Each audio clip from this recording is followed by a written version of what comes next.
नमस्कार दोस्तों, आज हम बात करूँगा एफसीआरए बिल को लेकर। ये एफसीआरए बिल क्या है, सरकार क्या चाहता है, कौन से लोगों के ऊपर यह प्रभाव पड़ सकता है, सब कुछ इस वीडियो पर बताऊँगा। वीडियो को एंड तक देखना और चैनल पर नया है तो चैनल को भी सब्सक्राइब कर लेना।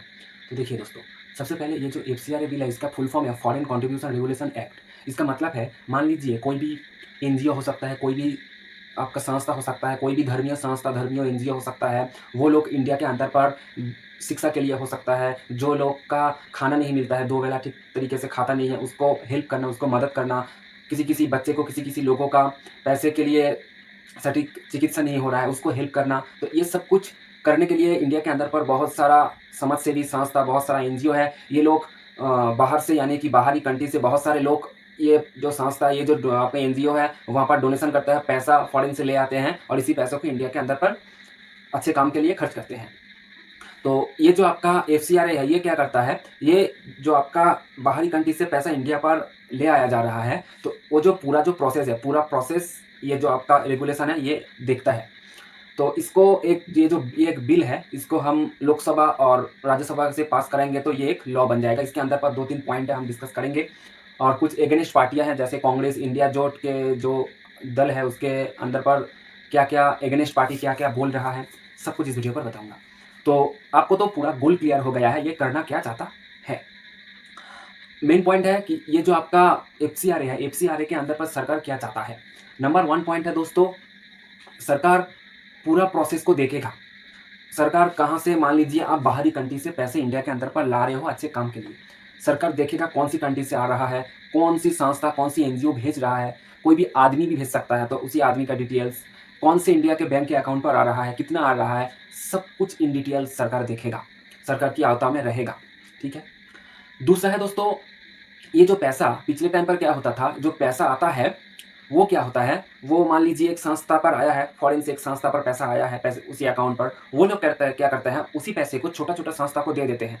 ठीक है? तो इसको रोकने के लिए यहाँ पर बोला जाएगा कि आपको क्या करना होगा, आप लोग डायरेक्ट जो पैसा आ रहा है, उसी पैसे को आपके जो संस्था है, आपके अकाउंट पर ले आइए और उसी पैसे को आप लोग ही खर्च कीजिए। आप दूसरा कोई भी संस्था को दे नहीं पाओगे।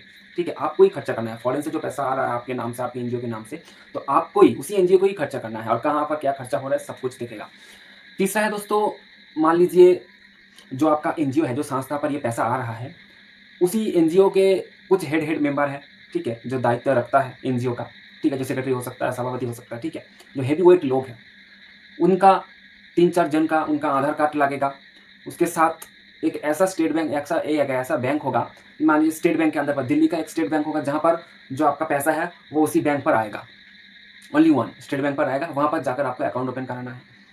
ठीक है? तो ये सब कुछ रूल रेगुलेशन ले आया जा रहा है। इसके पीछे बड़ा कारण है दोस्तों आपका, क्या होता है कि फॉरेन से पैसे ले आकर देश विरोध काम करते हैं, उसी पैसे से इल्लीगल काम करते हैं, उसको रोकने के लिए और पूरी तरीके से जैसे कोई भी कुछ तकलीफ ना हो, इसी चीज़ को देखते हुए ये काम को किया जा रहा है।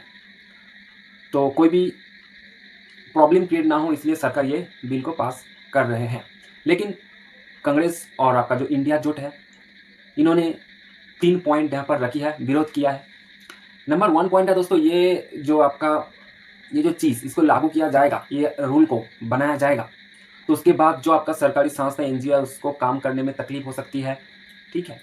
दूसरा है दोस्तों, मान लीजिए कुछ-कुछ ऐसे एनजीओ संस्था है, जो लोग क्या करते हैं, जो केंद्रीय सरकार के विरुद्ध में समालोचना करते हैं।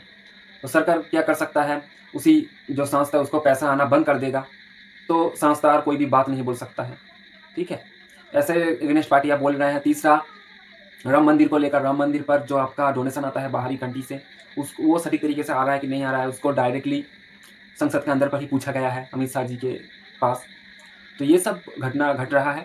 तो 12 अगस्त को इसी को लेकर केंद्रीय सरकार बैठेगा, संसद के अंदर पर बोलेगा, बिल पेश करने की कोशिश करेगा, तो पास करने की।